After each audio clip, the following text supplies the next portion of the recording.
Nick and Laura are coming back for the birth of their child at home, so you need to leave, Antonio said loudly. Leave? Me? When I asked back, Antonio nodded with a smile. I've always thought things would be better without you. I hate people who always throw around the right arguments like you do. There are other women besides you. Just because we've been together for so long doesn't mean we have to stay together in the future. Antonio was the one who made a bold statement. Whatever difficulties he faces from now on are none of my concern. He probably thinks he'll forget about it after a good night's sleep, but not this time. He should take responsibility for his own words. I'm Scarlett, 55 years old. Right now, I live with my husband, Antonio. Antonio is 60, 5 years my senior. So, he recently retired. Antonio said, maybe I'll spend my time enjoying my fishing hobby now. He seemed happy about it. Meanwhile, I run a small apparel company, thankfully making a decent profit. Currently, we can afford to live in a high-rent condominium, thanks to my job. Antonio was supportive, but after his retirement, he changed. First, his daily routine shifted. Now, always at home, Antonio had many days without plans. This led to a more lax lifestyle, staying up late watching TV or sleeping past noon. Occasionally, that's okay, but when it goes on for days, it's concerning. I suggested, shouldn't you keep a regular schedule, especially at your age? But Antonio seemed unconcerned. Instead, I've worked hard all my life. Let me be. Don't tell me what to do, he retorted. Another issue was Antonio's boredom. He had a few friends and his only hobby was fishing alone. He seemed increasingly idle after retiring, and he began nitpicking at my housekeeping. Frankly, I'm not great at domestic chores. Busy with work, I rely heavily on the latest home appliances. A cleaning robot for housekeeping, electric cookers for meals. Antonio didn't like that. Robots can't clean every nook and cranny. Doing it by hand is more thorough. He insisted on me doing things manually. One evening, he complained about dinner. Stews need time and attention, not an electric cooker. Even though he never minded before, now he was imposing his preferences. At worst, stop being lazy! You're so sloppy, he would say. I'd consider his requests if I had the time, but I'm too busy with work.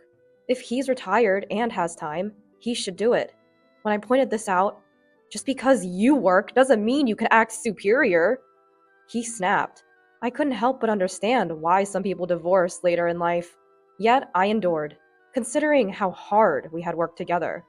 But things escalated due to a particular event. Our son's wife's pregnancy. Our only son, Nick. His wife, Laura, announced her pregnancy. Actually, Nick isn't my biological son. He's Antonio's, from a previous marriage. We remarried when Nick was 10. Antonio was ecstatic about the pregnancy announcement. Our first grandchild! Our first grandchild! Yes, it's exciting. I replied, happy too. But Antonio's joy was beyond normal. I think he was experiencing grandparent fever. That's why things turned out this way. Laura, raised by a single mother, I'd like to go back there to give birth, probably because he said so. Laura grew up in a single-parent household, so this time, my mom is too busy with work, she explained. So Antonio, eager as ever, said, we need to welcome the baby in the best possible way. And he began preparations. That's fine, but he strangely imposed it all on me. This crib, every kind of milk, just in case. Oh, and a lot of diapers. He just barked orders. I was already swamped with work and chores. Even when I made time to prepare, it was never right. No, not like that, he'd complain. No, you're saying it's not this. Please, enough. I understand you're excited, but do it yourself. Stop relying on me for everything. He seemed shocked to be challenged, standing frozen. Our first grandchild, and you act so detached. Right. You're not biologically related to Nick, so you don't care about him. That's not true. Don't say such awful things. You're overdoing it. If Laura knew how much you're doing, she might not want to come here. This place doesn't feel relaxing. Antonio tried to respond, but couldn't find the right words. Frustrated, he clenched his teeth and retreated to his room. Damn it. I didn't mean to go that far. His fanaticism had driven me to stubbornness, and being spoken to like that about Nick hurt me too. I want Nick and Laura to relax here. That's why I had to stop Antonio's excesses. Later, I thought about making amends, but Antonio didn't come out of his room. Reluctantly, I looked through the door. "I'm sorry about yesterday. I'm going," I said, and went to work. That day, I faced numerous work troubles and got home quite late. Dinner was going to be delayed. What should I make? As I thought this on my way home, I found Antonio already sitting at the dining table, waiting. "I'm home. Sorry, I'm late. I'll make dinner as quickly as I can." There was no reply from Antonio. I moved around busily. Antonio just sat there, staring as if pressuring me. If he's home anyway, he could have made dinner. Or at least, he didn't need to rush me like this. Finally, I managed to make crispy fish sandwiches and serve them. "Sorry for the wait. Let's eat." Antonio immediately started eating his sandwich in silence. "Were you that hungry?" I sat down and began eating my sandwich.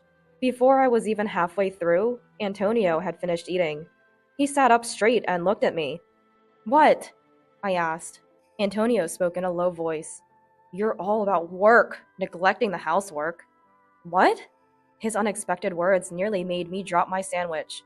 "What are you talking about? I'm not neglecting anything." "Don't act like it's nothing. Like today, just sandwiches? No salad or soup? That's unacceptable." "True, I usually serve salad and soup, but today wasn't about being lazy." I hurried because Antonio seemed so eager to eat. I explained, but Antonio wasn't convinced. "It's not just that. You always negate everything I say or do. You must think you're better because you're working and I'm retired." "That's not how I think at all." Despite my repeated denials, Antonio remained unconvinced. I was getting tired of this pointless argument. "Let's stop this. We'll be welcoming Nick and his wife soon. I don't want to greet them with this unpleasant atmosphere." At this, Antonio sneered sarcastically. "All right, I've been thinking the same. So, I found a good solution." "A good solution?" Puzzled, I tilted my head. Antonio declared loudly, "Nick and Laura are coming back for the birth, so you should leave." "What?" I couldn't believe he was serious. "Leave? Me?" When I asked again, Antonio nodded with a smile. "If you weren't here, things would go smoothly. I've always thought so. I hate people like you who always argue with logic. There are plenty of other women." I was shocked. After decades of marriage, to hear such words? Antonio, carried away, continued to vent his grievances. "You lack respect for me, your husband. Always complaining, never just listening." "Complaining? I respect your requests as much as I can. It's you who makes unreasonable demands." "Ugh, shut up. I hate your bossy tone. Just leave. I don't even want to see your face." Antonio slammed the table. It was futile to say more. I said, "Understood," and returned to my room. The next morning, I called a moving company immediately. After being treated like that, I wasn't going to stay. Fortunately, it wasn't moving season, and I easily scheduled an estimate. I hoped to finish everything while Antonio was out, but he was almost always home. I was worried, but then it seemed like fate intervened. "I'm going out tomorrow for a bit." Antonio is the type to forget things overnight, so he spoke to me quite normally. Apparently, Antonio was invited by his fishing buddies and was going for an overnight fishing trip. This was my chance. There was a slightly awkward atmosphere. Maybe even Antonio felt that what he said yesterday was too much. Still, there was no apology from him. He might be hoping to act as if yesterday's words never happened. He's always been like that. Until now, I've been the bigger person, letting things go. But I couldn't just ignore what he said this time. The moving estimate came quickly. I planned to take all the furniture and appliances, but there was less than I thought. The problem was finding a place to move to, but that was easily solved. Someone I knew through work offered to lend me a place. A brand new one, no less. "Are you sure?" I asked again, and they said, "Scarlett, you've been so helpful." So I accepted the offer. I immediately went to see the property. It was more than sufficient, with no issues. I moved everything out while Antonio was away. His harsh words left me without regrets. Perhaps deep down, I had grown tired of life with Antonio. The night after I moved, Antonio called. Here it comes, I thought, and answered the phone. Hello? Hey, Scarlett! What's going on? Antonio sounded panicked, even over the phone. I almost laughed, but responded calmly. What do you mean? My house! It's empty! What's happening? Well, you told me to leave, so I did just that. I had taken everything, from the latest appliances to my favorite dining table. But I only told you to leave! It's crazy to take everything from someone's house! What? Leaving them would be crazy. I bought all that with my own money. You never contributed, saying you didn't need them. Antonio fell silent, then said grudgingly, Fine. Nick and his family are coming tomorrow. Furniture doesn't matter. He'd be surprised to see the place now. Good. Then it's perfect timing. Say hi to Nick for me. There was no point in further conversation. I quickly ended the call. There was another significant matter, but I didn't mention it since Antonio seemed unaware. The next day, Nick called. We'll be there soon. A phone call. Didn't Antonio tell you? I moved out. Really? Nick sounded surprised, but didn't press further. In fact, I sensed more relief than shock in his voice. Cool. Mom's not there. We can do whatever we want then. You're not coming back, right? That's right. I always sensed Nick found me bothersome. He seemed displeased I didn't pamper him like a biological mother might. You're not as kind as other women, he once said as a child. I thought I was raising him with love, so he wouldn't struggle later in life. Well, it's easier for both of us. Laura was uncomfortable too, so see you.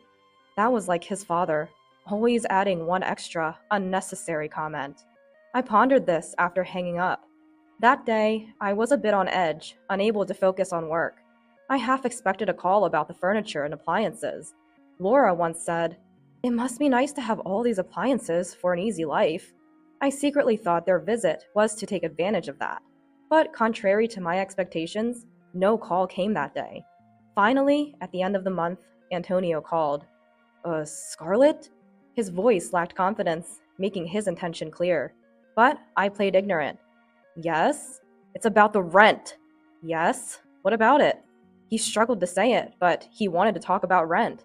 Antonio and I used to pay $1,700 for the condo rent. I was the one who paid it all.